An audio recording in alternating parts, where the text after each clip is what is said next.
All right. Do you have an opening bit? Because I might have something minor. Oh, please do. I have nothing. So What's in your cup? coffee. No, but like, what's the image in your cup? Oh, it's Is that like a? it's me, Ace, and Biscuit. That is so cool. Yeah, I bought Nikki. How did you get that? Nikki got it for me for Father's Day. Yeah. That is so cool. Yeah, because it does look like it's weird because it's you from behind, but it does look like you from behind. Yeah. No. Okay. So that's yeah. So for Nikki's first Mother's Day, right after we got Ace, I got her a mug that had her and Ace on it, and then the following year we had Biscuit, so I got her one with Ace and Biscuit.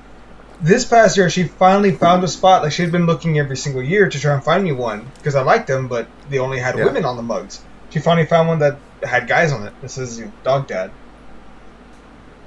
That is so cool, and that is so millennial of you too to call yourself to celebrate Mother and Father's Day, even though you only have dogs. That is so cool. Very millennial. Of you. No, considering the amount of money we've spent on Ace and Biscuit as far as medical bills are concerned, they're fucking kids. They might as well be your children. Exactly. Yeah. Like between food bills, medical bills, like the toys that we buy them, the treats. I make jokes that they eat better than most people. I'm not joking. They eat, like, when we have salmon, they each have a little bit of salmon. When we have burgers, they each get a meat patty and bacon. Like, they have eggs. Like, they eat better than, like, a lot of people. I don't know if that's a proud thing, but yeah, I am. No, it's pretty good. Hey, they're It's funny because Ace is from the streets, and now I'm like, man, like, buddy, you've come so far. Oh God. But no. But that's good. Shout out to all the dog parents out there. Well, shout out to all the dogs out there. Adopt, don't buy. What was the bit you wanted to do? Sorry. No, you're good. No, fuck, I'm including this. This is a nice little conversation to have. Yeah. I don't know if you're aware of this or not, but so a certain billionaire is just retired from his job. Do you know about this? No, which one? What, do you know about the Okay, wait. Do you know about the Vince McMahon sex scandal right now? Who? Vince McMahon, the owner. Oh, Vince McMahon. Oh, I heard like a little bit of it, and then I remember sending y'all a meme about it, and then I just never heard of it again. So what happened now? Shit. Okay, it's about to be story time, ladies and gentlemen. I know this is an Elvis review, but we're about to have a mini documentary. So. All right, go ahead. So. Earlier this year, news broke that Vince McMahon had paid a woman essentially $3 million to... Apparently they had a consensual affair. I'm going to use the quotation marks because some people believe that it was 100% consensual. It was like a business transaction. Others believe that maybe she felt forced into it because, hey, I'm paying you $100,000, sleep with me. Which also coincidentally, her salary doubled after the affair began. I'm just saying. This happened. They ended the relationship. She signed a $3 million NDA, but it was leaked that happened. Apparently, a friend of hers leaked it to the board of directors and some other people. Now it's come out that Vince had slept with, I think, like 4 other women, and he's paid a total of $12 million of his own personal money in hush money to these women. The thing is, one of them was allegedly a WWE diva who said that Vince propositioned her for oral sex. And when he tried to push it even further, she was like, no, he didn't re-sign her in 2008, her contract. Her lawyers and him kind of settled out for $1 million payday, but nonetheless, it's very scummy. All that combined has broken a windstorm that basically Vince McMahon was forced to retire. Forced. Not willingly, forced. Because it was always a joke for wrestling fans, Vince is going to die at the wheel. He was never going to retire. He was going to just die and be like, oh shit, WWE needs someone to run it. Now he's alive, but not doing anything anymore for the company. Supposedly.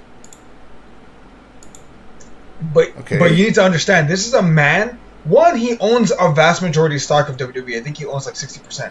But also remember, this is a dude who has owned this company for over 40 years. He didn't, his dad didn't give it to him. He bought it off his father and ruthlessly destroyed every other pro wrestling company on the planet. This man is a savage. And the fact that he was booted out not by corporate sponsors, he wasn't booted out by wrestlers or the company going under. The thing that killed him, the thing that beat him, was essentially a sex scandal, which is the most Vince McMahon thing that could have happened to him. Like, this is how he dies? Like, this is how he leaves WWE in disgrace? Cool, man. Cool. Well, what a great moment to just, just go to AEW. Like, just like, let's jump ship. Let's just go over there. No, that's the thing, though, man. He's leaving WWE in some pretty rough shape because the top two guys are both part-timers, Roman and Brock. And then they don't have any great, like, young stars that are up and coming. Their ratings are sinking. The ratings have been progressively going down for 20 years. Like, it's not a good boat right now. So, yeah, man. I flipped my shit when I found out yesterday. I found out at work. I was on Facebook, and I actually yelled, "What the fuck?" I was alone. There was no one in the office. I was by myself. But still, like, on my phone, what the fuck? And, yeah, Vince has been forced to retire. He says that he's choosing... I'm surprised. He says that it's a choice. No, it's not. Mm-hmm. I would be shocked if they don't turn this into a storyline. That's what everyone else is saying. They're like, are they going to turn this into a storyline? But no, man. Because, like, remember I forgot who the wrestlers were, but remember when two wrestlers were... They made it a storyline that they were gonna have a fight, and whoever won kept like a child. Eddie Guerrero and Rey Mysterio, a ladder match for the custody of Dominic. Whoever won kept custody. Yeah. I would be shocked if they don't turn this into a storyline. They just weave it in. And the fucking nuts part is the fact that was actually a really, really good match. It was actually a really good ladder match. Actually, I think Eddie Guerrero even said, like, or Rey Mysterio said that was his favorite match ever because of how much fun it was. Like, it was so stupidly bonkers fun, and his son was even involved. That same kid, by the way, Dominic Mysterio, that same kid is actually in WWE right now, professional wrestling. He's been tag team champions with his dad, actually. No way. He made his wrestling debut when he was 8 years old, bro. Jesus Christ. Yeah. So, sorry, folks. In case you couldn't tell, I'm a wrestling fan.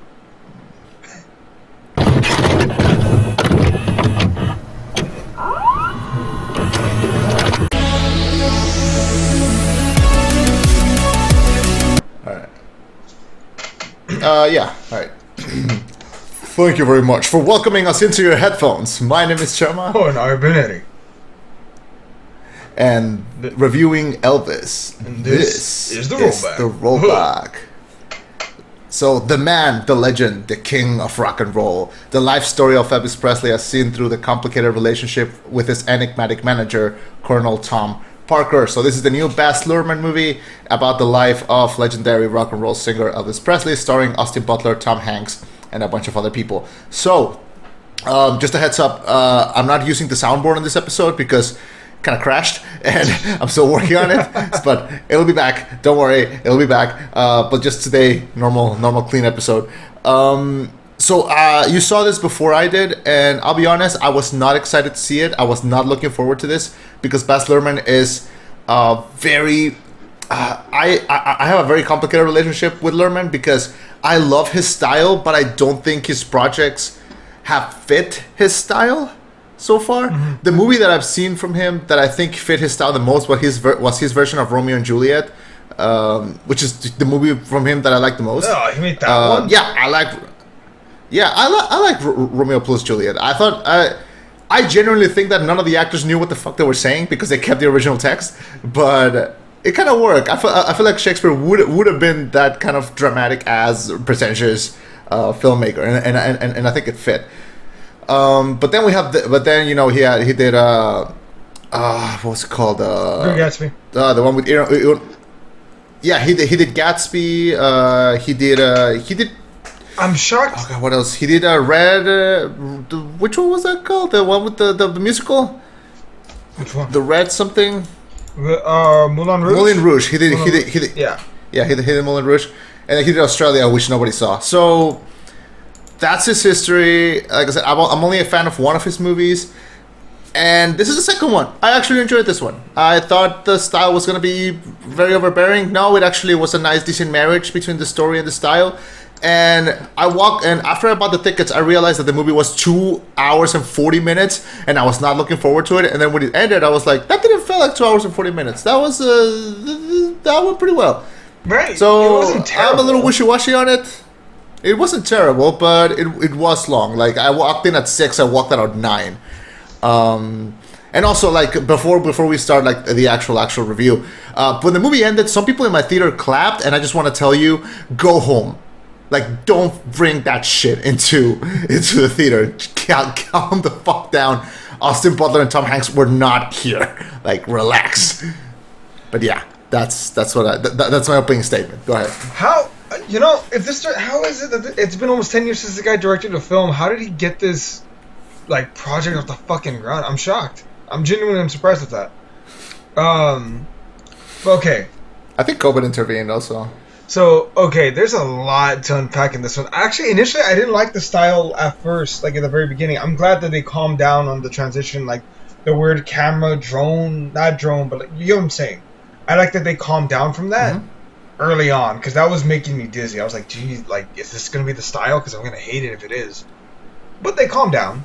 Yeah, so this film, it's not your typical biopic. It goes through the lens of Colonel Tom Parker, disgraced Tom Parker. I'm sorry, the dude was never a colonel.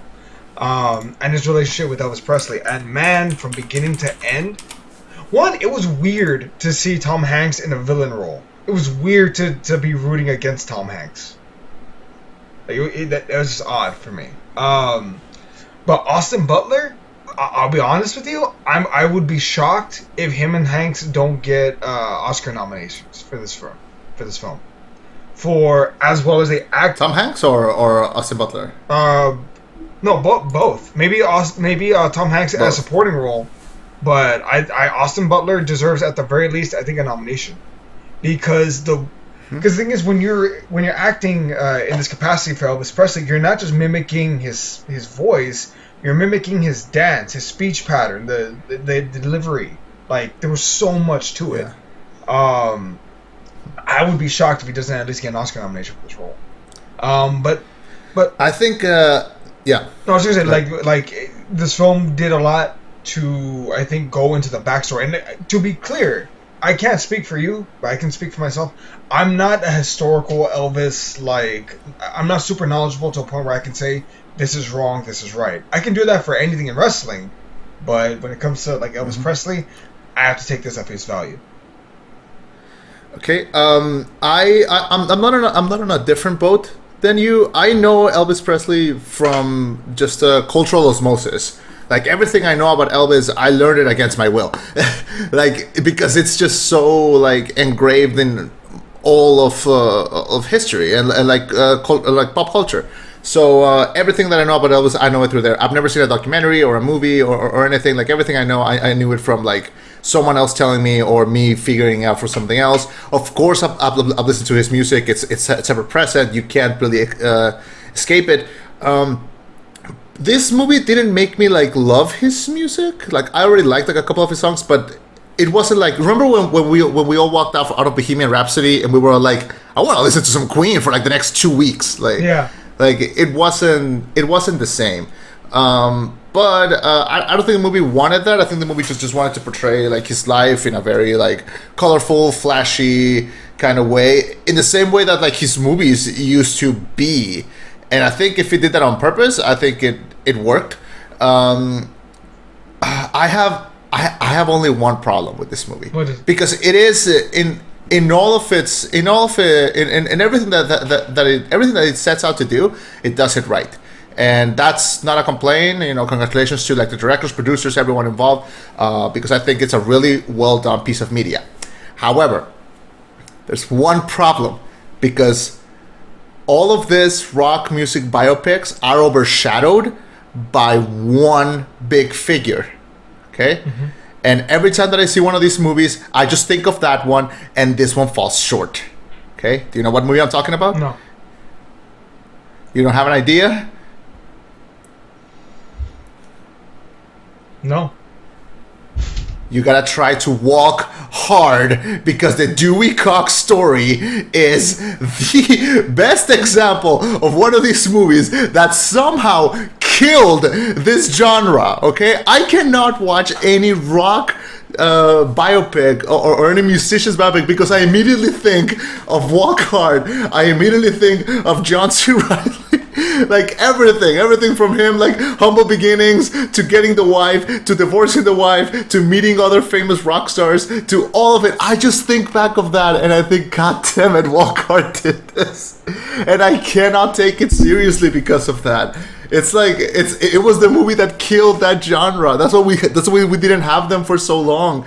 And now, because it's weird, like, ever since Bohemian Rhapsody came out, every time they make a rock biopic, everyone's like, is this the new Bohemian Rhapsody? It's like Bohemian Rhapsody. It's not like Bohemian Rhapsody. Bohemian Rhapsody was not the first one. This is like the 17th version of Walk Hard that we've ever seen. And I hate it. It's so bad. It's so sad, because now every time I see one of these, I just think of John C. Reilly. And sadly, I cannot take it seriously. So I don't know. It's not the movie's fault. Like I said, I want to judge it as what it is, but I just think of that, and it's so unfair. You know, I'm actually looking it up right now. Yeah, he took notable inspiration from everyone from Hank Williams and Brian Wilson, James Brown. Yeah, Johnny Cash. Yeah. Bob Dylan, Jerry Lee Lewis. Yeah, Jim Morrison. Have they ever done a Jimi Hendrix biopic? Yeah. Well, not a biopic, but they did one where it's like a couple of days of his life. They should really do a full biopic. But no, okay, so the film starts. Technically, the film actually starts with Colonel Tom Parker on his deathbed of suffering a stroke and his gambling addiction, and he's looking back on his life and whatnot. But fuck that guy. I want to talk about the actual beginning, where we go to Elvis's mother, who gave birth to twins. One of the boys sadly passed away, and she used to say, you know, Elvis, her son Elvis has the strength of two men because brother. And we see his first performance. You know, there's a rumor about this kid, this Anglo kid, because unfortunately at the time skin color mattered. But they're talking about this Anglo kid that can play rock and roll really well, that sings differently, he moves differently, he acts differently. So the Colonel goes to see him play in this theater. And initially the theater's, I don't want to say hostile, but like, who's this? You know, I think they call him a fairy at one point, like, you know, cut your hair fairy, something like that. But Elvis then proceeds to just go off on this whole crowd, just with his music, his gyrating, the way he dances, the way he moves, his voice. And you see, like, all the girls in the crowd, and even some of the boys are like, holy shit, this guy. It's also back then, and I never really thought about this. Back then, music shows, you had to go in person to really attend to listen to music. Radio, although it was prevalent, it wasn't as big of a deal. You know what I mean? So to go and watch this show and, like, you know, watch this kid live perform. And he's a kid at the time. He's like, what, maybe like 16, 17 when all this goes down? And and then from there he joins this traveling band with, I think, Hank Snow, and it just goes from there. There's some really good use of cinematography and how they move to tell the story. Like, I love that the first meeting that Elvis has with Tom Parker is at this mirror maze. You know, he goes into the mirror maze, he can't really see where he's going, and then he shows up, and that visually is a great use of, like, metaphoric, like, imagery. Like, he walks in, he's seeing, like, a ton of versions of himself, he's seeing a ton of versions of him. You don't know which is the real one, you don't know if he's lying to you. And he gets hired through there because he starts getting big. He starts getting so big throughout these shows that people are going to see him. They're not going to see, like, the rest of the people on the banner. And that's how they get him. They tell him, like, oh, you're going to be a big star, you're going to be good, you're going to be great, you're going to fly. It needs to only be you. It needs to only be you and your band. And that's how they start moving. That's how they start moving him. And it starts to get... This is another problem I have with the movie. It constantly feels like it's in fast forward. Like, when the movie starts, and they tell you like, and you if you know Elvis, you know that he started as a kid, he started doing these dance moves, and then people went fucking horny crazy.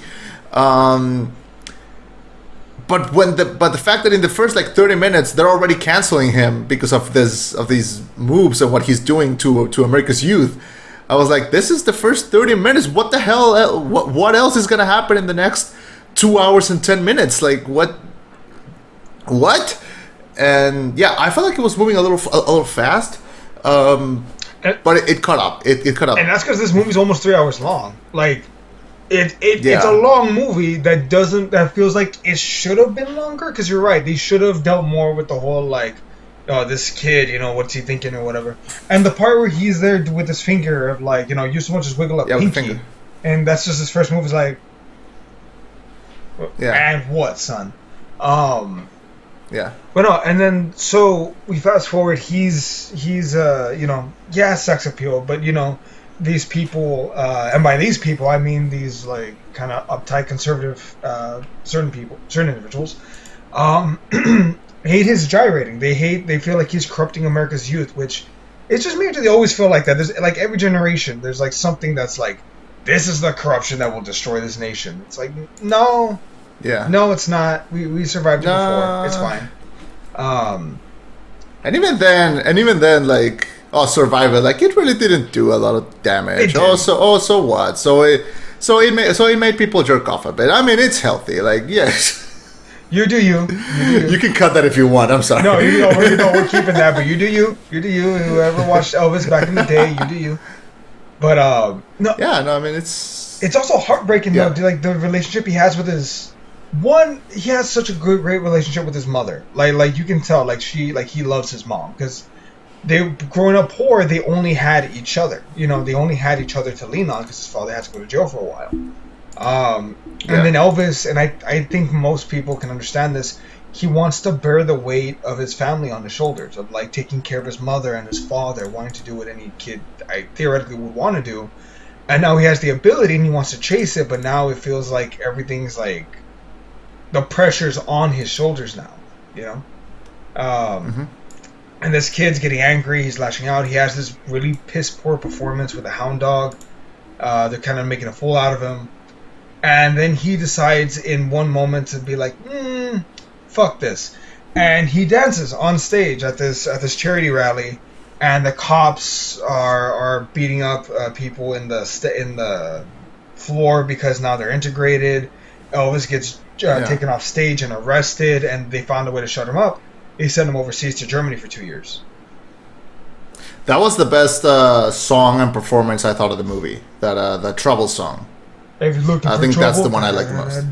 Better look twice. That's the one, yeah. Because like it perfectly fit what was happening, and it told a lot about the narrative. And yeah, I think that was my favorite performance of the movie. Looked great too. But yeah, so they sent him to Germany for 2 years, and that's where he meets just to like have him shut up for a bit. That's where he meets his wife Priscilla, who was played by what's her name? Olivia de Jong. Olivia de Jong. Yeah, where have I seen her before? I feel like I've seen her before. No, and then arguably one of the most heartbreaking and really a moment that I think really did define Elvis' life from this point onward to a certain degree. His mother passed away from alcoholism due to him not being there. Like she's depressed because her baby boy isn't there anymore. That was really sad. Like him crying in her closet, like her clothes. Yeah, him saying that he doesn't want to leave anymore. Yeah. Like, oh man, like that. Genuinely heartbreaking. Like, you can't help but feel sorry for the kid. Yeah, and then here comes big bad Colonel Tom Parker, just like, let me see how I can make this about me. Let me see how I can ruin this kid some more and make some more money. So that the dramatic scenes are really well done, almost to the point where sometimes there were a couple times where I believe that Tom Parker really had his heart into it. Like that's how good of a performer Tom Hanks is. Like you want to believe that he's telling the truth. I put myself into this kid's shoes and I believe him for a bit.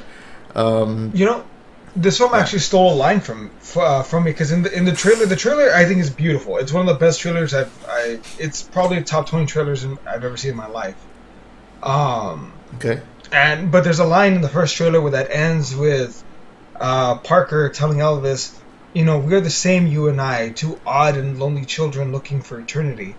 I thought going into the film that Parker was going to be an ally. He was going to be this kid's mentor, like a father figure, like, we're going to get through this together, son. Like, that's what I thought it was going to be. I was like, this is going to be a good, Tom Hanks is a good dude. No, they went so meta to a point where, because you trust Tom Hanks, he rarely ever plays a bad guy. Rare. So, for Tom Hanks to pull this 180 on us, even as far as going to playing against character, I think mattered. Yeah. It was done on purpose, definitely. And it was effective because what a slimy little conniving piece of shit he played. Yeah. Like, dude, I had no idea about any of this. Like, how he did abuse this kid. He used him. Yeah. It's always the manager, whatever. Yeah, because like, did you see Love and Mercy? No. What's that? It's the biopic for Brian Wilson from the Beach Boys, and he has it's similar, where he also had he had a therapist that was abusing him and kind of controlling everything about his life. The movie's cool because you see him like young and old, but it's played by two different actors. It's really good. Paul Dano, I think, plays young Brian Wilson. Yeah, John Cusack plays old Brian Wilson. It's really good. Okay. Yeah, but yeah, it's always the mentor. Because like, remember when we saw Straight Outta Compton? It was also the fucking manager. Yeah, it's always the fucking manager. Oh, Paul Giamatti also plays the manager in Love and Mercy. Maybe that was his audition for Straight Outta Compton. He was like, and I think they came out in the same year. So I think he got him right there. Year, but yeah, damn. Okay. What was I gonna say? But no, this movie. So up until this point, let me ask you a question. Did you feel like you were becoming an Elvis fan as the movie was progressing?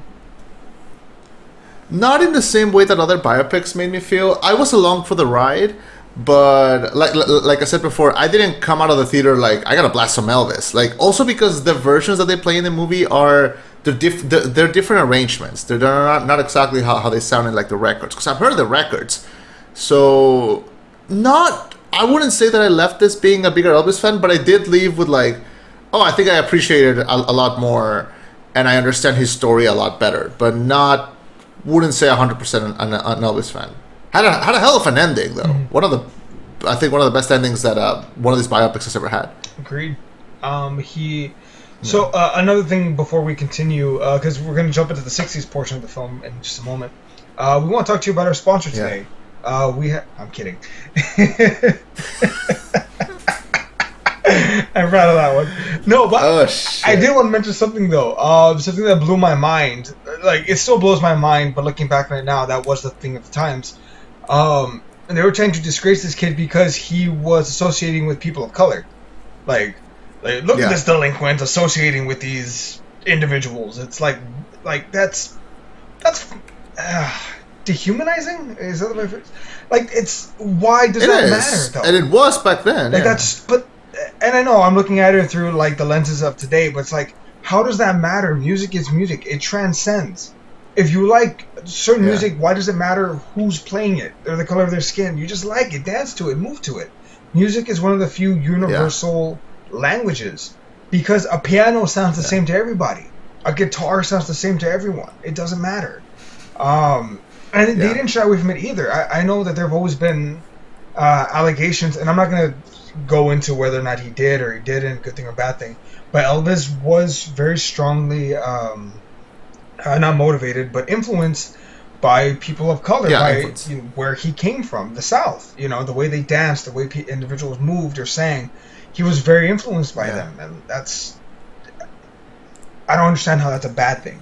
And again, there's the arguments of cultural appropriation and whatnot. I'm not equipped to talk about that or go into that, but like, they didn't shy away from those aspects. Yeah. And they should have, because if they didn't portray them, then the movie wouldn't have been genuine, and it wouldn't have felt proper.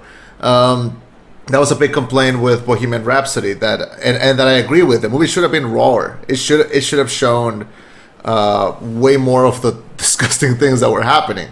Or, well, quote unquote disgusting things that were happening. It should have shown a little bit more of the abuse. And there are two extremes. I think the ugliest extreme, I think, is do you ever saw the movie The Dirt on Netflix?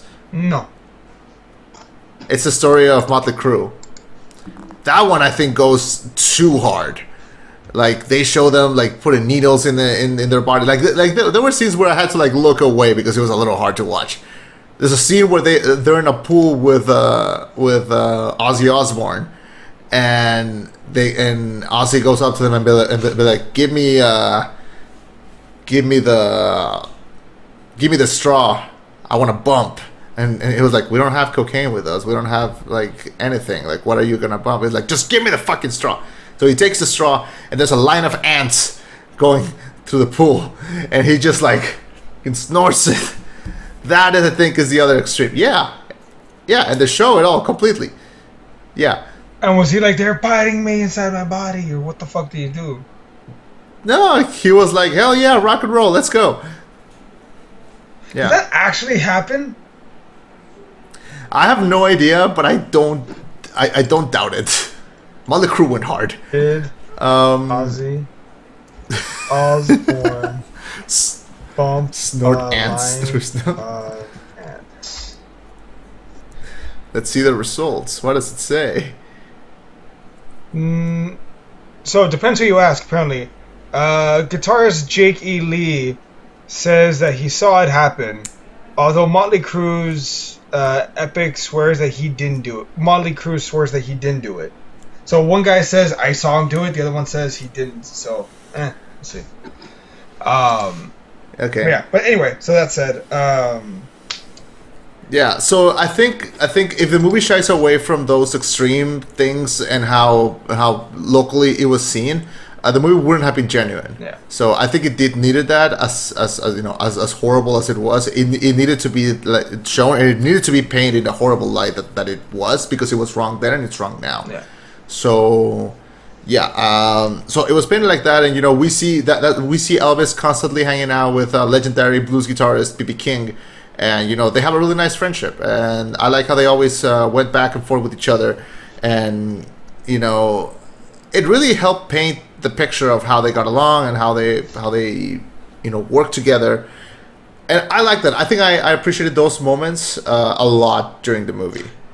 There's one missed opportunity that I know for a fact I wish I could have seen with this film. I wish they had done it, but I understand why they couldn't, or if they didn't. There's one. There's a famous recording, if you'll ever see it, of Elvis performing with Frank Sinatra.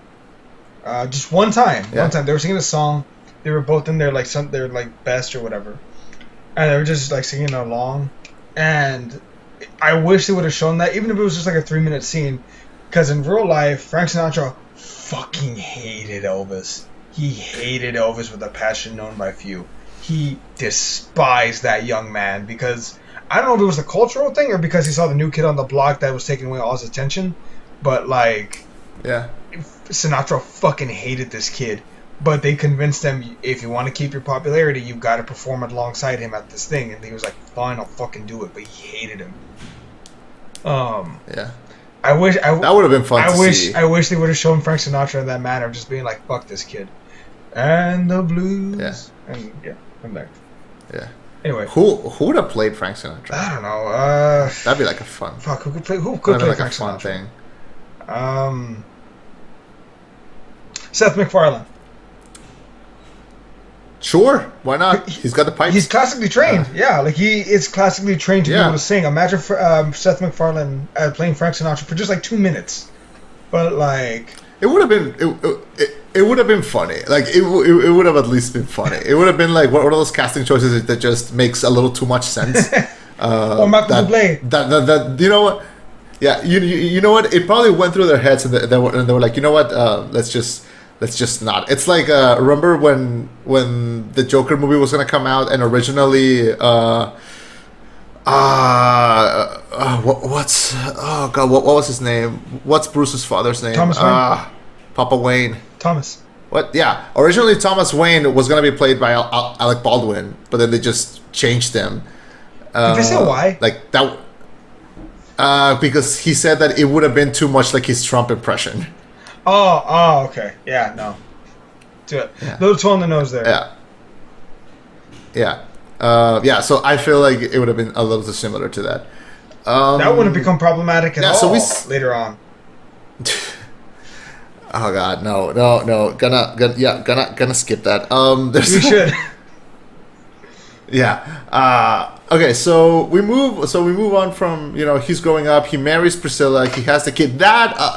He becomes he comes back from the war. He starts acting in movies, and that's another example of like when the movie just starts going into fast forward. Like it just starts going really really fast, and he loses his mom.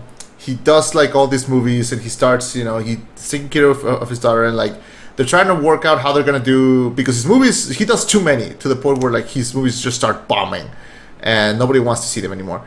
And he's like, what are we gonna do? What are we gonna do about money? And then right in the middle of that, Martin Luther King gets shot, and they play that constantly because he having grown up in that culture, and that of course he's affected by it. He feels attached to it, and then he sees this gospel singer that he used to sing at this, but where he discovered music, and all of that I think is done very effectively. I think you really feel how he feels, and there's a really tender moment where like he's watching the memorial service, and Priscilla kind of walks in and she goes like, "Can I watch it with you?" And he just like sits with her. They're watching into it, and I like that scene. I really like scenes like that where you feel that after the movie feels like it's in fast forward. That was a nice moment to like stop and like be for a minute, because like you really feel the empathy for these characters and what they're going through. So really effective scene, that one. After the assassinations, Elvis and obviously the movie bombs and all that, and these emotional moments. He decides he wants to revamp his image. He gets the help of a few individuals, including Billy from Stranger Things, to completely change it up. And he has a Christmas special. But this Christmas special also enables him to do new things. Bring in the Kung Fu Fighters, bring in the whorehouse girls and whatever, and do this and do that, to try these new things and experiment, and inevitably it works. And at the very end of the special, he ends up doing this protest song. Not this protest song, but like I don't want to say feel good either, but just he talks about the hard things going on in the world at the moment. In his white suit with his red tie, or whatnot. Yeah. Christmassy, but still. And it feels like a moment where, like, I can only imagine what it was like to watch that live. I agree. Really, everything about the making of the special, I think, was really well done. And so I went to see this movie with my sister, and she has a big crush on Billy from Stranger Things. Like that's like her celebrity crush. And she was like, I want to see the movie because I don't know anything about Elvis, but I want to see it because of him. And I was like, you do realize he's gonna be in the movie for like 2 minutes? And she's like, yes, I don't care. I want to go see it for those 2 minutes. He was in the movie for like longer than I thought he was gonna be. Like he was a little longer, and he was great. I think his pattern of speaking took me out a little bit, because I believe he's Australian, so he's doing an American accent, and I don't know. Maybe I got used to seeing him in Stranger Things and Power Rangers, but like I don't know, something about it like kind of took me out a little bit of the era. But he was fine either way. It's not like a Cardi Smith McPhee situation where I feel like he fits on any age. But he was great. And I like how he like subtly told Colonel Parker to like, oh, fuck off. Like every time that he would tell him like play the Santa Claus song, he'll be like, all right, bring the whorehouses. But the whorehouse dancers, like he would just like outly like reject everything that he would say. He was in control of the situation. It wasn't a dick swing competition, but it was like, no, like this is my production. Your old ass is not going to get in my way. I'm just here to do my job, man. Yeah. What's called, and it's a big success, and Elvis's image is revitalized, and then he wants to go on a world tour, and they're talking about we can go to Japan, we can go to Europe, we can do this, we can do this. We find out why, because Parker is a non-citizen. He's essentially an illegal immigrant. He's not able to travel to go abroad. He can't get a passport. He doesn't want to go overseas, or he can't. He does it under the guise of security reasons, but he tricks Elvis into arguably the most famous and volatile part of his life, his Vegas residency. Initially, it's only supposed to be for 6 weeks, but it gets extended. Yeah, it just keeps extending. It keeps extending, and Elvis thinks that he's gonna be done and that he can leave. And you can tell that while he does put a lot of energy into that performance, you can tell that he does it because he doesn't want to disappoint his audience. He feels that responsibility. But he just looks miserable. Like you can tell he doesn't want to do this, and he gets tired, and and that's when he starts, getting bloated. And that's another part where I felt like it was going smoothly, and then it broke that thing where it went into fast forward again, because I feel like he starts cheating and using drugs too fast. Like we don't see it we see this small scene at the start when he starts going on the road where they give him like a pill of ecstasy just so he can keep going, but they don't touch that again until like almost the third hour of the movie. Mm-hmm. And I don't know, that I thought was like the biggest problem that I had with the movie, is that it had scenes where he just kept going too fast, and like his wife being like, I don't care that you're with this woman, I don't care about any of that, I care that you're using these drugs and that you're not present for your daughter's life. And that also, like, I feel like they get split up too fast. And I don't know why. I thought he was at the hotel, but then it turns out he's in Graceland. Weirdly. He's like going back and forth between the two, I think. Because I think the way the residency works is you put in like 2 months on, 1 month off, or something like that. Okay. But the thing is, though, is like initially his residency, he's really excited. He's like 6 weeks of shows, and then you can go abroad. Hell yeah, but I'm gonna need whatever I want. And Parker tells him they'll pay for anything, my boy, I swear. So he gets a choir, he gets trumpet players, violins, he gets a gospel band in the corner. Like he gets like the works, right? And he has so much fun. You can tell he's enjoying himself because he's making this new way of performing and doing this and doing that and whatnot. And initially he's enjoying himself, but then everything hits the fan, from him being tricked into a long-term residency. I think he has an episode, right, where their doctor gives him drugs, and that's the point where he almost passes out. And they're like, give him something to. The most important thing is that Elvis gets up on that stage tonight, and the lady who vaguely resembles Elvis's mom even says, like, he was my son, I'd take him to the hospital. They look to the father, like, what do you want to do? And he's like, what do you think we should do, Parker? Like be a fucking father, man. Like, that's your son. Yeah. Okay, I don't mean to get personal when I say this, but look, my grandmother still looks at my father as her baby boy.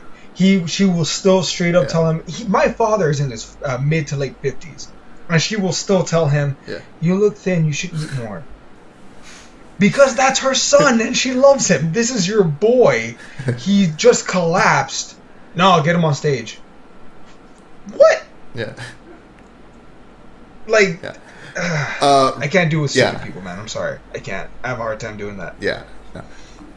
Random, but you just reminded me of that scene from I think it was Justice League, the animated series, where like, or maybe the New Adventures of Superman, but like he goes up to his mom.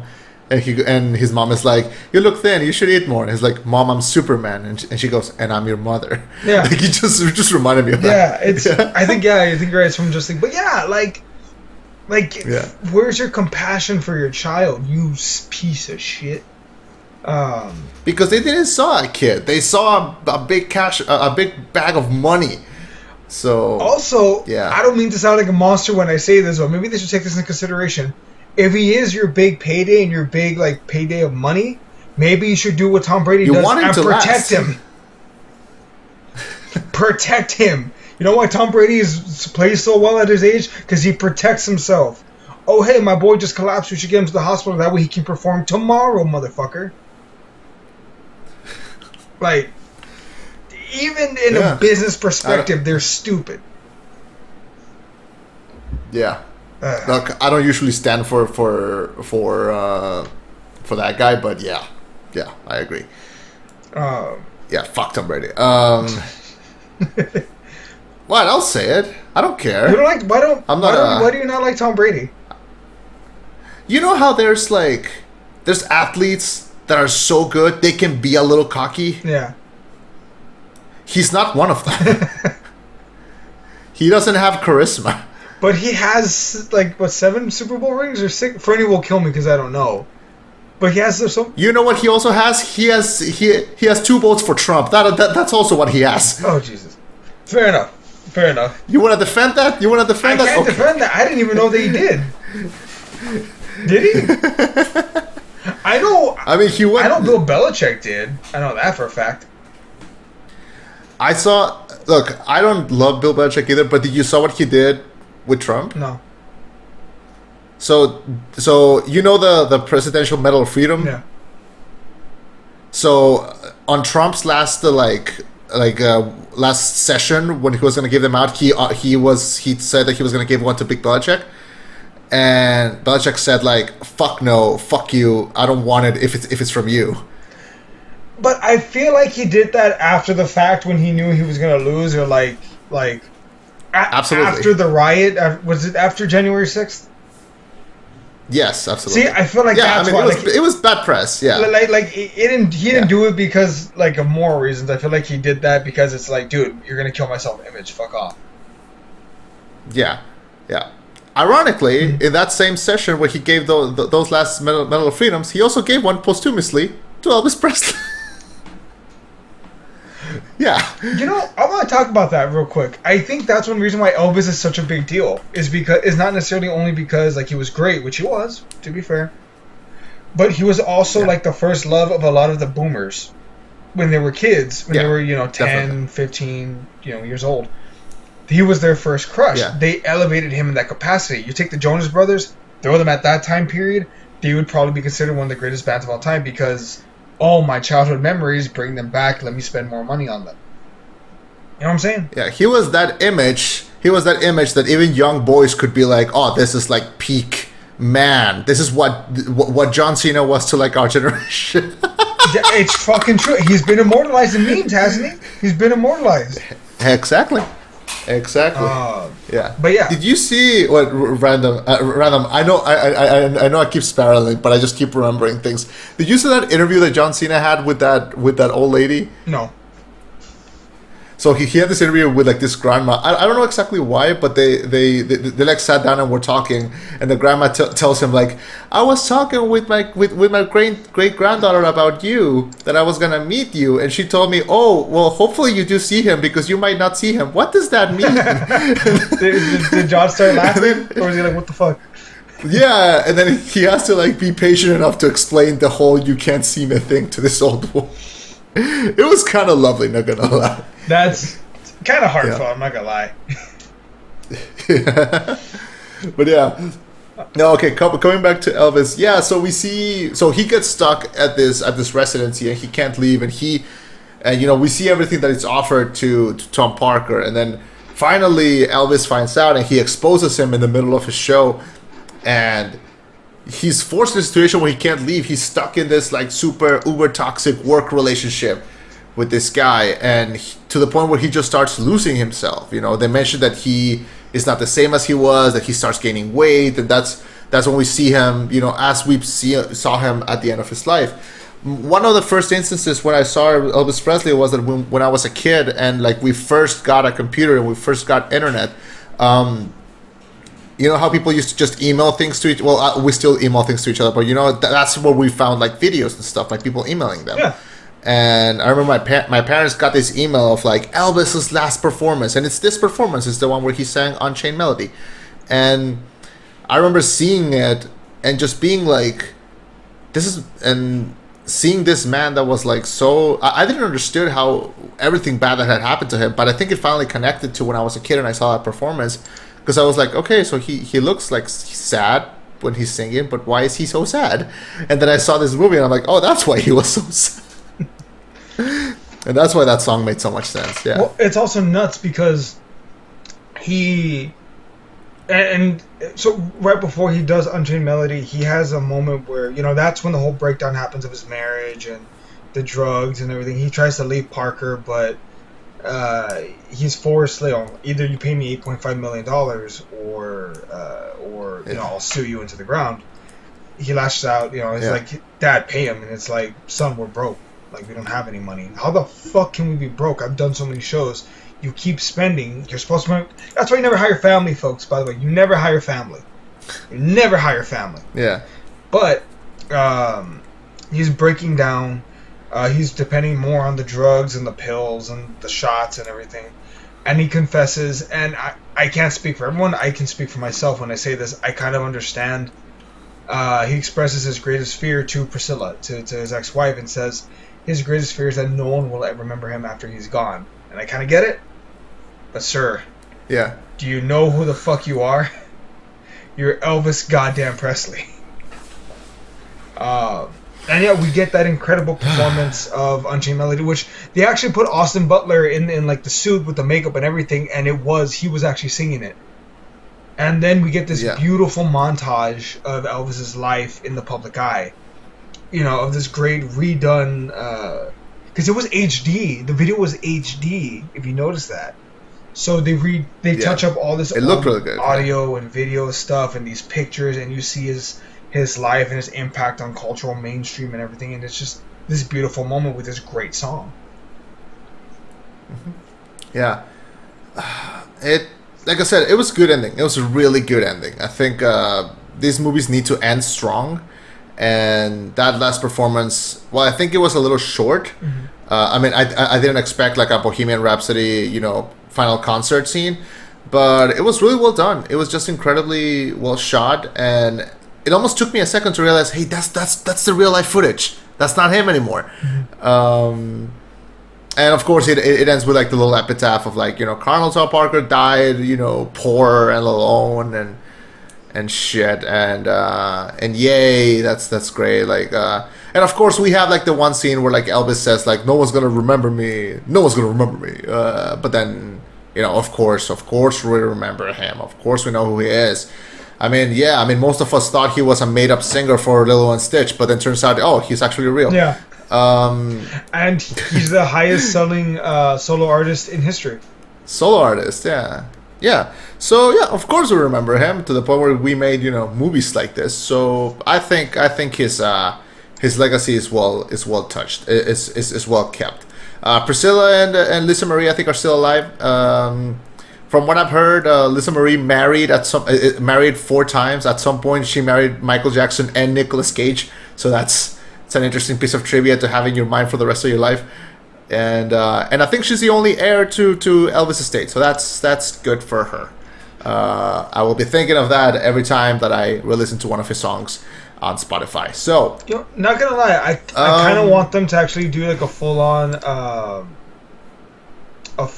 like blood paternity test across the country. I think he might have a few kids somewhere. I wouldn't be surprised. I mean, it's possible. Would you be? I mean, it's possible. I wouldn't be surprised either. But yeah, so that's Elvis. That's Baz Luhrmann's Elvis. I think my second favorite out of his movies, besides still Romeo plus Juliet, just because I love how insane that fucking movie is. This one I think was made more for the general audience. I think I wouldn't be surprised if it ends up at the Oscars, but I would be surprised if it wins anything, because while I do think it's good, I can't disassociate it from the fact that we've had a lot of these movies, and the fact that Walk Hard, Dewey Cox Story kind of overshadows all. But see, what other like major biopics have we had? Because I can only think of Straight Outta Compton, Bohemian Rhapsody, and this one. Like good ones anyway. Rocket Man? You didn't saw Rocket Man? I didn't see Rocket Man, but I want to though. I liked it more than Bohemian Rhapsody. So I have to see Rocket Man now. Okay, fair enough. I know it has Egerton in it, so I'm in. Yeah, I mean, they're good. Just, you know, you just gotta watch them. The Doors one is really good with Jim Morrison. If you want to consider 8 Mile a biopic, I think you can. There's There's a David Bowie one coming up, but I don't know how good it's gonna be. La Bamba is one I grew up watching. Ray, about Ray Charles, was really good. And I think it got Jamie Foxx the Oscar. Did he win the Academy Award for that one? I think, yeah, he won the Oscar for that. There was a one David of my favorites Bowie. is I'm Not There. It was called Stardust. I think it's not out yet. Or No, was it released Or is it out 2020. yet? I don't know. Oh shit! Then I never saw it, which sucks because like I love David Bowie, but I don't know. I haven't seen it. I like the one about John Lennon. I like the Nowhere Boy, but it's just him as a kid. And yeah, so there's tons. If you want to go a rock biopic, there's a ton. Okay, wait, no, they're doing. So I'm sorry. Okay, so that first film was just a one-time film that was about his first tour. They are doing something called Moon Age Daydream. It's a full film based on his career from beginning to end that will include never supporting footage. First posthumously film about Dave Bowie, approved by his estate, spending 5 years of production. It will be released in the spring of 2023. So let's see how it goes. Jesus Christ! All right, we'll see how that goes. So, final thoughts on this film? It's good. It's good. It's long. That's I think a bigger thing.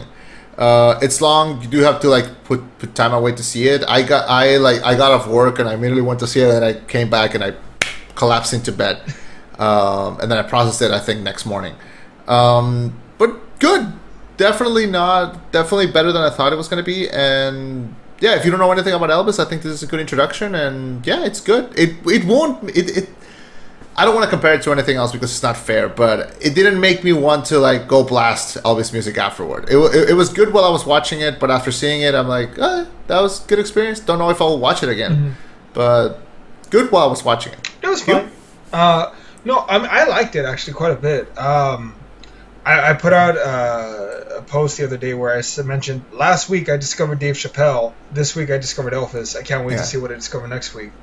Because I had never really taken the time to listen to Elvis's music. Like, I only like that one song, Great Balls of Fire, I think. Is that what it's called? From Lilo and Stitch? That's Jerry Lee Lewis, but... No. That's Elvis.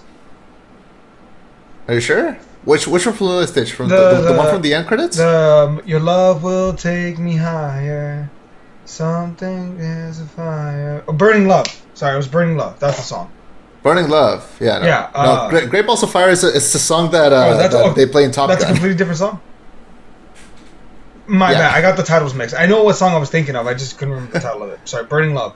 But yeah, I only knew that one song from Elvis, so I never really bothered to like listen to his stuff. But I found myself during this movie shaking my foot up and down, like, oh man, some of this is actually pretty good. Old music doesn't always suck. And I can speak for the crowd, at least that I was with, that I looked around. Now I do that. Like, I actually look around at the crowd and I see some of them are like bumping to the music, like nodding their heads or like they were feeling it. Yeah. Like, like it's good music. So I don't know. Yeah. Mostly good things to say. Was it a little long? Yeah, but I wouldn't have minded if the movie was longer. We got more in depth to it. It never dragged for me. I always felt like I agree. It was on a good pace. Like you said, it feels like it speeds by some certain things. Maybe it could have been longer. Like, imagine a 4-hour cut of this film, but it goes into everything. I'd watch that. Jesus. Let's Justice League maybe this bitch. Once. Chapter 1. Growing up. Chapter 2, The Fame. I think here's why, and that's why I think that if they make like real life stories, they should be like miniseries. Like, I cannot wait for them to.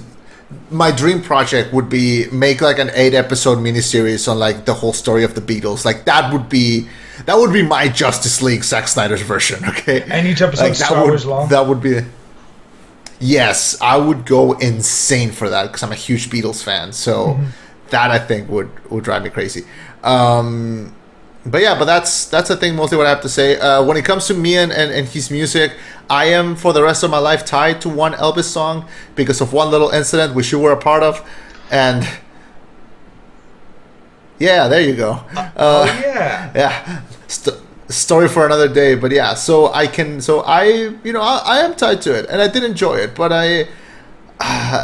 this is a good movie, not a great movie. But maybe it's because I'm spoiled right now because right now I'm in my weird shit era. I was like, yeah, I'll see the Elvis movie. I cannot fucking wait to see Nope. Like that's like how I'm feeling right now. Is that our next movie? Because I'm watching it today. Yeah, I don't know when it's coming out here. I don't think this week is, so maybe like next week. But I'll let you know because if you go watch it, like enjoy it. Mexico. I'll tell you when it comes out. August 25th. It comes out in a month. What the fuck? I'll tell you when it comes out. Well, I don't know. I'm going there next weekend. Maybe I can go see it. I can go see it. I was gonna say like we can make arrangements. Which can't wait to see you next week, motherfucker. Yeah, hell yeah. Oh yeah, here it says August 25th. Oh, when's Bullet Train coming out? Because I think that's the one that's coming out next year. Next week. Because August 3rd is when Bullet Train comes out here. It comes out August 5th over here. Oh, you want to do that one next, and then we can do Nope? Well, wait, no, but won't it be too late for Bullet Train? It doesn't come out next week. It comes out the week after that. Oh, we'll figure it out. Yeah, we'll talk about it. There's also the Gray Man. Like we could do that's one in the pocket if we need it. Yeah, let's just do that. Yeah, I am not looking forward to the Gray Man. It's not bad. I don't know what bad things you've heard, but that's for next week. Yeah, we'll do that when we do that. All right. Score. I would say A-. Like, will I watch it again? Probably. Like, maybe not in theaters. Like, this is not a theater film. This is a good like sit back and relax film. 6.8 out of 10 for me. 6.8? It's all right. Yeah, it's passable. It's all right. It's just not something that I would watch on the regular. It's a one and done for me. Yeah. All right. Well, I think that about wraps it up. I believe that's it. Thank you so much for watching. My name was Chema. I've been Eddie.